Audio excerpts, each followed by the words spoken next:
కల్వకుంట్ల తారక రామారావు. అధ్యక్ష, ముందుగా శాసనసభ అధిపతిగా ఎన్నికైన మీకు హృదయపూర్వకంగా మా పార్టీ పక్షాన, మా అందరి పక్షాన కూడా హృదయపూర్వకంగా మీకు అభినందనలు తెలియజేస్తూ, మా పార్టీ అధ్యక్షులు పెద్దలు శ్రీ కేసీఆర్ గారు వారు దురదృష్టవశాత్తు వారికి కొంత గాయమయ్యి హాస్పిటల్లో ఉన్నప్పటికీ ఎప్పుడైతే ఈ ప్రతిపాదన శ్రీధర్ బాబు గారి ద్వారా మరి వారికి వచ్చిందో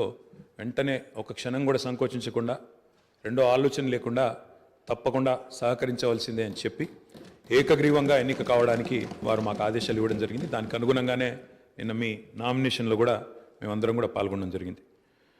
అధ్యక్ష, మీతో వ్యక్తిగతమైన అనుబంధం కూడా నాకు చాలా ఉంది. మీరు 2009 శాసనసభకు ఎన్నికైన నాడు నేను కూడా మీతో పాటు సహచర శాసనసభ్యుడిగా ఉన్నాను. ఆనాడు తెలంగాణ ఉద్యమంలో కూడా మీరు మీ వంతు పాత్ర పోషించినారు. 2012 నుంచి 14 దాకా మీరు మంత్రిగా, ముఖ్యంగా మా శాఖకు మంత్రిగా, హ్యాండ్లూమ్స్ అండ్ టెక్స్టైల్స్ డిపార్ట్మెంట్కి మంత్రిగా మీరు పనిచేసిన క్రమంలో ఆనాడు ఒక సందర్భంలో నేను మీ దగ్గరకు వచ్చి మీరు రండి, సిరిసిల్లకి మీరు రావాలి, ఎందుకంటే రాష్ట్రం మొత్తంలోనే టెక్స్టైల్ అంటే సిరిసిల్ల కాబట్టి మీరు తప్పకుండా రావాలి అంటే మీరు కొంత సంకోచం వ్యక్తం చేసినారు మొదలు. మరి ఇప్పుడు ఉద్యమం ఉధృతంగా ఉంది, నేను మంత్రిగా ఉన్నాను, ఈ సమయంలో వస్తే ఏమైనా ఇబ్బంది ఉంటుందా అంటే లేదు, మనం కలిసే పోదామని చెప్పి ఆ రోజు మీరు రావడమే కాకుండా ఆనాడు మరి బ్రహ్మాండంగా మీరు వచ్చి అక్కడ కార్మికుల సమస్యలు విని తర్వాత చాలా సమస్యల పరిష్కారానికి మీ స్థాయిలో మీరు కృషి చేసినందుకు కూడా మీకు మనస్ఫూర్తిగా ఈరోజు మళ్ళొకసారి అభినందనలు, ధన్యవాదాలు కూడా తెలియజేస్తూ, మరి ఒక ఉన్నతమైన సాంప్రదాయానికి ఈరోజు మరి తెరదీస్తూ ఇతర పెద్దలు గౌరవనీయులు తెలంగాణ రాష్ట్రం ఏర్పడ్డ తర్వాత పెద్దలు శ్రీకొండ మధుసూనాచారి గారు, తర్వాత శ్రీ పోచారం శ్రీనివాసరెడ్డి గారు, తదనంతరం మీరు, మరి వారు ఇద్దరు కూడా నెలకొల్పిన సాంప్రదాయాలు, కాపాడిన విలువలు, వాటన్నిటిని మీరు కూడా పరిరక్షిస్తారని మనస్ఫూర్తిగా ఆకాంక్షిస్తూ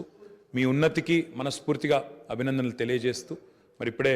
పెద్దలు ముఖ్యమంత్రి గారు, ఉప ముఖ్యమంత్రి గారు, మంత్రివర్యులు కూడా చెప్పినట్టు మరి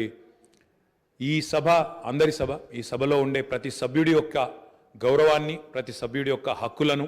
ముఖ్యంగా ప్రజల తరపున మాట్లాడే ప్రతి నాయకుడి యొక్క, ప్రతి గౌరవ సభ్యుడి యొక్క